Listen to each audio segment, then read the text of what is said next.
ពាក្យបណ្ដៅខ្មែរតោះបងប្អូនឥឡូវនេះយើងមកសាកល្បងប្រាជ្ញា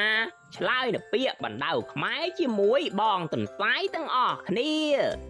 បងអូននឹងស្ដាប់2ដងហើយមានពេល10វិនាទីដើម្បីគិតរកចម្លើយដែលត្រឹមត្រូវតែមួយគត់ចិនឆៅពាក់អាវងាប់ចិនឆៅពាក់អាវងាប់កត្រីជាប់ទ្រូខត្រីជាប់មងគោ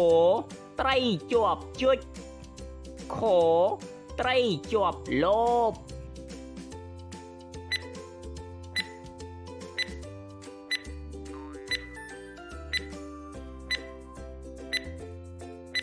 ចម្លើយត្រឹមត្រូវគឺ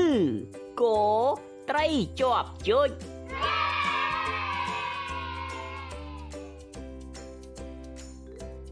តើបងប្អូនធ្លាប់ឃើញគេដាក់ជុចត្រីដែរឬទេ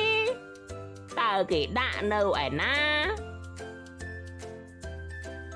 បើចង់សាកល្បងឆ្លើយពាក្យបណ្ដៅថ្មីសូមចូលទៅកាន់វីដេអូបន្ទាប់